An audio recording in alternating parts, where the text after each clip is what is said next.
Regarde attentivement et prends des notes détaillées. Parce que cette prédiction est faite. Sur le 2 septembre. Nous construirons un nouveau corridor de paix et de prospérité reliant l'Asie et l'Europe via les Émirats arabes unis, l'Arabie saoudite, la Jordanie et Israël. Je suis convaincu que la véritable voie vers une paix véritable avec nos voisins palestiniens est enfin réalisable. Mais qu'en est-il? Voici les événements tels qu'ils se sont déroulés 15 jours après. Regardons cette vidéo à nouveau. Vous pouvez voir quelqu'un qui regarde le ciel. Il a vu quelque chose. Maintenant, nous ne savons pas exactement ce qu'il regarde. Israël est en guerre. Israël dit qu'il est en guerre. Israël a déclaré la guerre. Il s'agit de la plus grosse perte de vies humaines en une seule journée dans l'histoire d'Israël. Mais alors qu'Israël n'a pas commencé cette guerre, Israël la mettra fin. Maintenant, regardez la prophétie biblique. Quand il parle de paix et de sécurité, une destruction soudaine viendra sur eux. Je vais recevoir un peu de dégoût pour dire cela, mais même si je suis quelqu'un qui aime lire les signes, je suis sûr que la plupart des gens ignorent le point essentiel plus tard. On le fera. Regardez la Russie, l'Iran et Israël, mais ce n'est pas le cas. Point, ce n'est pas le but. Je me demande si c'est Ézéchiel chapitre 38. Il ne s'agit pas de ce que l'autre est. Les deux côtés affirment qu'ils ont dit qu'il y avait. Israël est en conflit géopolitique depuis environ 70 ans. Devient un autre conflit. Ce n'est pas que c'est le peuple de Dieu, c'est la nation de Dieu, non la principale. Le fait est que toi et moi étions confortablement assis dans un fauteuil. Débattre de tout cela. À travers différents textes, il est évident qu'il y a des personnes réelles qui souffrent et dont les cris sont entendus par Dieu du ciel. Pendant que nous discutons de toutes ces problématiques, il y a des gens réels qui périssent. Je vais vous montrer pourquoi la Russie et l'Iran, unissant leurs forces, comme nous l'avons entendu dans les nouvelles, est en fait une mauvaise nouvelle pour Israël. Mais d'abord, j'ai vraiment besoin de le dire. Il y a environ 1 heure, j'ai appelé mon ami et je lui ai demandé si je devais faire cette vidéo. Tu vois, ma peur est exactement ce que je viens de dire. Pendant que nous discutons de toutes ces différentes choses, il y a de vraies personnes qui luttent et qui appellent à l'aide. Je ne veux en aucun cas bénéficier de la réalisation de cette vidéo. Et même si je ne gagne pas d'argent, je ne veux pas obtenir un point de vue ou promouvoir mon message derrière ce qui se passe. Je pensais qu'après avoir raconté tout cela à mon mentor et à mon ami, il allait dire « Oui, Joe, je suis d'accord, je pense que nous ferions mieux d'abandonner ça. » Mais il a dit ça. Imaginez qu'il y a 1000 voitures sur l'autoroute et qu'elles sont toutes en panne. Est-ce que cela signifie que nous avons négligé un mécanicien qui peut les réparer? En fin de compte, mes chers amis, il n'y a qu'une seule personne qui peut nous donner de l'espoir dans ces circonstances. Il y a une personne qui peut briller dans les ténèbres, et c'est Jésus-Christ. Mais tu me dis, Joe, si Dieu peut entendre les cris de tous ces gens, pourquoi n'arrête-t-il pas toute la souffrance d'Israël? Eh bien, la réponse est simple, mais la plupart des gens ne l'accepteront pas.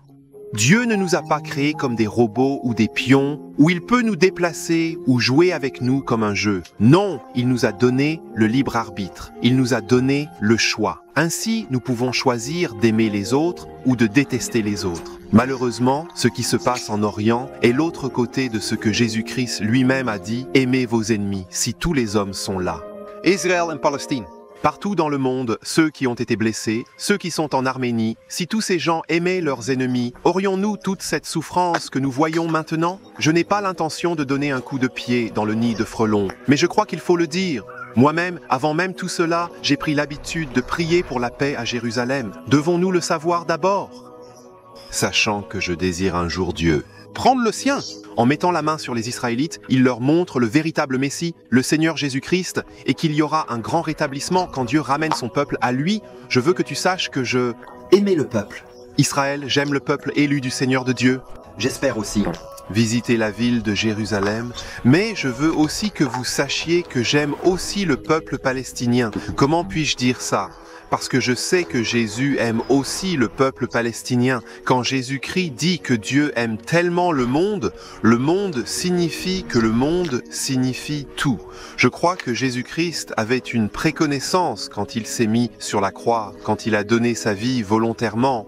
Il connaît tous les péchés. du monde. Même les péchés du Hamas, tous les crimes horribles que nous voyons sur Internet, il savait que ces crimes seraient transférés sur son compte quand il étend ses bras, quand sa barbe est arrachée, quand son crâne est cloué dans la couronne d'épines, quand ses mains et ses pieds sont cloués dans des clous. Il sait qu'il va souffrir cette douleur, cette condamnation des péchés du monde entier. Pourquoi ? Parce qu'il soigne les autres. C'est pourquoi moi aussi, en tant que chrétien, j'ai été appelé à aimer. Tu pourrais me dire, Joe, que je n'aime pas l'évangile que tu prêches. Eh bien, mon ami, c'est notre seul évangile, et le Seigneur Jésus-Christ sauvera tous ceux qui sont prêts à quitter leurs péchés, prêts à demander pardon et à crier au Fils de Dieu. Il sauvera n'importe qui, Hamas, s'ils se convertissent, s'ils viennent au Seigneur Jésus-Christ. S'ils voient la lumière du Seigneur Jésus, ils ont droit au salut et au pardon, comme tout le monde qui entend ma voix maintenant dans cette vidéo. Je sais que cela peut être un vœu pieux, mais je pense personnellement que nous devrions non seulement prier pour la paix à Jérusalem, mais que nous devrions abandonner leur haine pour tous ceux qui sont en colère, prendre la Bible et trouver l'amour de Dieu et l'amour du Seigneur Jésus-Christ, qui est mort sur la croix, a été enterré et ressuscité des morts, car Jésus-Christ est ressuscité d'entre les morts. Cela donne à chacun l'espoir que si nous le laissons nous sauver, nous pouvons vaincre la mort et avoir de l'espoir après la mort. Avant d'étudier les prophéties bibliques concernant l'Iran, la Russie et Israël, je voudrais vous montrer un clip très émouvant qui circule sur les médias sociaux. Il s'agit d'un homme nommé Yoni Asher. Malheureusement, lorsque Yoni a quitté sa famille, sa femme, sa belle-mère et ses deux filles, âgées respectivement de 5 et 3 ans, ont été emmenées par le Hamas. Dans cette vidéo, il implore le Hamas. Écoutez ce qu'il a à dire. Je voudrais demander au Hamas, ne leur faites pas de mal. Ne faites pas de mal aux enfants, ne faites pas de mal aux femmes. Je suis prête à venir si tu me le demandes. Vraiment, cet amour paternel résume exactement tout ce que j'ai toujours voulu dire. Si vous avez des enfants vous-même, vous saurez que vous feriez n'importe quoi pour vos enfants. Vous pourriez même abandonner votre vie. C'est exactement ce que Jésus a fait, parce que Jésus nous aimait profondément et voulait que nous soyons des enfants de Dieu. Le Christ lui-même a dit qu'il n'y a pas d'amour plus grand que celui-ci, plus masculin que ça. Il a donné sa vie pour son ami. Et sur la croix, Jésus-Christ a dit « Emmenez-moi et réalisez que c'est vous qui devriez être sur cette croix. Vous vous rendez compte que c'est vous qui devriez être condamnés et que vous devriez payer pour vos péchés. Mais Jésus a dit non, je prendrai le prix. » Jésus est absolument en sécurité. Il est venu dans un monde qu'il savait qu'il le mépriserait, le rejetterait et le crucifierait cruellement. Mais il l'a fait parce qu'il t'aime, qu'il veut que tu sois pardonné et sauvé, et qu'il a donné sa vie pour t'aimer. Internet nous montre qu'il y a beaucoup d'équipes qui forment votre équipe palestinienne ou votre équipe israélienne. Ou vraiment, aussi bien que nous puissions vouloir prendre parti dans cette affaire, la seule chose qui compte est de savoir si vous êtes de Jésus-Christ ou du diable. Allez-vous au ciel ou en enfer? Vous seul pouvez répondre à cette question. Alors ne laissez pas toutes ces choses vous distraire du problème immédiat, parce que tout le monde se bat pour la ville sainte de Jérusalem, mais en fin de compte, Jérusalem détient le pouvoir. Pourquoi? Car un jour, le Fils de l'homme, Jésus-Christ, reviendra à Jérusalem et établira son royaume. Je dois savoir, serez-vous du côté du Seigneur Jésus-Christ quand il reviendra? Comme je viens de le déclarer, nous n'avons aucune certitude. Cela pourrait arriver. Ça pourrait être grave. Des miracles et la Bible pourraient venir. Vivante. C'est juste devant nous. Mais en même temps, comme d'autres l'ont déjà dit, il y a un conflit en Israël depuis 1948. Depuis la reconstruction d'Israël, il y a eu des problèmes là-bas depuis. Alors regardez avec prudence. Des condamnations et des condoléances ont été envoyées dans le monde entier, mais pas pour le dirigeant russe Vladimir Poutine. Maintenant, dans ses premiers commentaires, au lieu de sympathiser, Poutine a attaqué les États-Unis. C'est un exemple évident de l'échec de la politique américaine au Moyen-Orient. Nous essayons de monopoliser toute solution entre Israéliens et Palestiniens. Dit le Seigneur. Voici, ô Dieu, je suis contre toi, ô divinité, ô monarque de Rosh-Méchach. Et les trompes, d'accord. Il y a de nombreux noms uniques dans ce passage, alors permettez-moi de les décomposer pour vous. Le terme Gog signifie le dirigeant, Gog est le dirigeant. Au pays de Magog, c'est là que c'est intéressant, il y en a un ancien. Historien, un homme. Appelé Hérode, qui a vécu 500 ans avant le Seigneur Jésus-Christ, et il croyait que ces gens appelés Scythes étaient habités dans toute la région de Margon. Qui est Joséphus? Vous avez peut-être entendu parler de qui? C'était un juif. Les historiens affirment également ce point de vue. Qui sont les Scythes modernes? Eh bien, si vous retracez les ancêtres des Scythes, qui vous reste? Ce sont ceux qui viennent d'Ukraine et ceux qui viennent de Russie. Et les trois autres noms?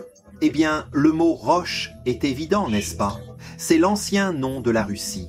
Et puis nous avons Meshash. Certains érudits de la Bible croient que Mise est le nom ancien de Moscou.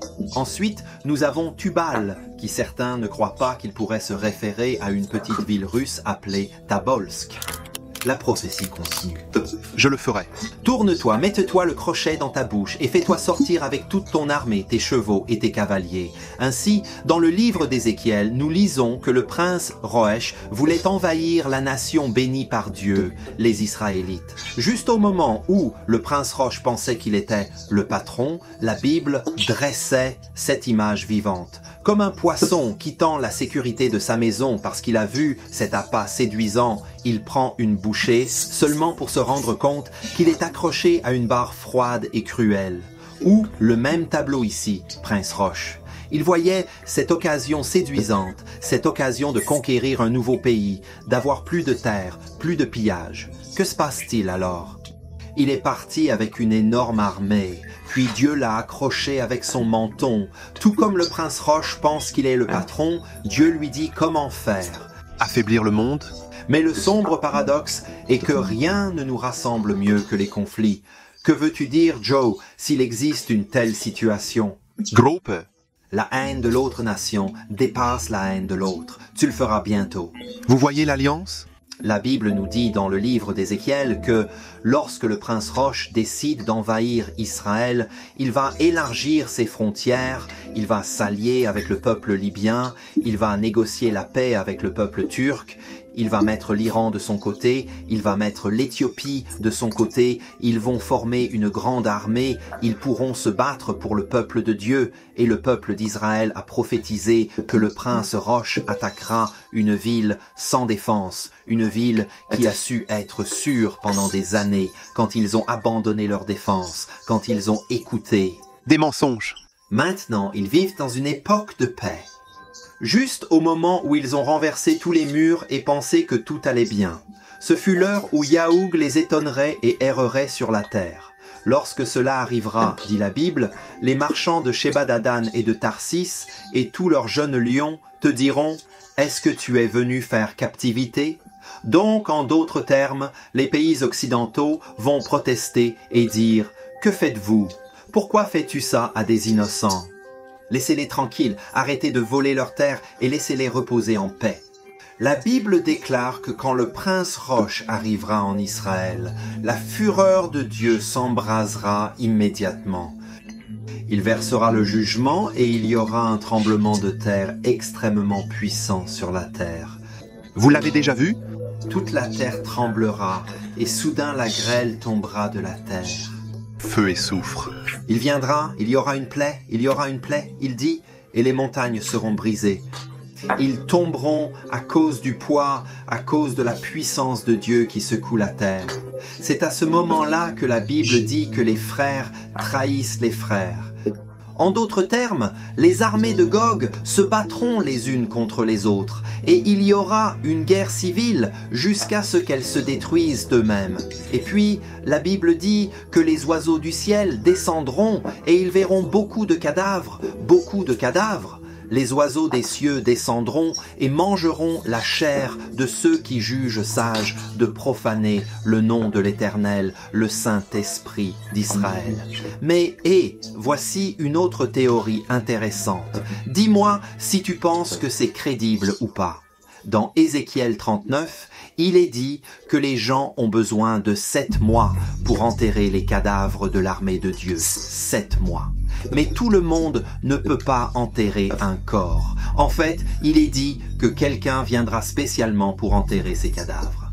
Il y aura des obstacles officiels, si vous voulez. Si un homme, une femme voient un os, ils doivent mettre un marqueur à côté de l'os et ils ne doivent pas toucher le cadavre pour purifier la terre. Quand vous voyez ça, vous pensez, eh bien, ce n'est pas très pratique, n'est-ce pas? Pas étonnant que ça prenne 7 mois. Pourquoi quelqu'un d'autre ne peut-il pas aider à enterrer le corps? La raison pourrait être la suivante. Encore une fois, ce n'est qu'une théorie, mais est-ce possible? Si une arme nucléaire est impliquée, toucher un cadavre peut être très dangereux parce que le cadavre est radioactif et vous pouvez facilement être contaminé par des matières radioactives. Il faut donc la bonne personne, la personne officielle, pour se débarrasser des cadavres en vêtements de protection. Alors, ne propagez pas de produits chimiques radioactifs dangereux maintenant. Voilà la réponse que vous attendez. Pouvons-nous dire, si vous le souhaitez, que le prince Roche-Gog est le président de la Russie que nous voyons maintenant? Est-ce que je crois aux événements qui se déroulent actuellement en Ukraine et en Russie? Ézéchiel 38 se déroule-t-il sous nos yeux? Je pourrais être complètement dans l'erreur. Tu me connais maintenant. Je n'ai pas le droit de discuter de ce genre de sujet. Mais vraiment, quand je le regarde, je suis incertain. Je pense que la seule façon de le déterminer définitivement est lorsque la Russie envahit Israël. Personnellement, je crois que le prince Roche deviendra président de la Russie. Si c'est le cas, je ne suis pas sûr de ce que cela signifiera. À moins que nous ne le voyions ensemble en tant que corps du Christ, je ne pense pas que nous en serons certains. Je voudrais vous rappeler que la Bible dit « Sachez avant tout que les prophéties bibliques ne sont pas l'interprétation privée de quiconque ». Si vous êtes le seul à croire à cette interprétation particulière de la Bible, je dirais que cela pourrait être un signe d'avertissement. Peut-être que cela ne vient pas de Dieu, mais de votre propre imagination. Vous pourriez dire que cette vidéo est moins scriptée que mes autres vidéos habituelles. Je suis déjà pressé, il va pleuvoir. Il fait nuit maintenant, s'il vous plaît, pardonnez-moi s'il y a quelque chose qui ne va pas. Mais il y a une autre chose que je sens vraiment que Dieu va me laisser dire, et c'est celle-ci. Comme nous avons déjà parlé de ces gens en Israël, ce sont des gens réels. Quelqu'un aimé de Dieu. Mais je veux également vous parler d'un pays silencieux qui, pour une raison quelconque, est à peine couvert par les médias et les chaînes d'information. C'est le peuple arménien. Par conséquent, je crois que nous sommes actuellement appelés à aider le peuple d'Israël autant que possible. Mais je voudrais également dire, s'il vous plaît, n'oubliez pas le peuple arménien. Priez pour eux et faites tout ce que vous pouvez pour les aider. Si vous trouvez ces choses intéressantes et que vous voulez en savoir plus sur les signes de la Bible, j'ai un tas de vidéos ici. Si vous avez un moment, vous pourriez peut-être aller voir.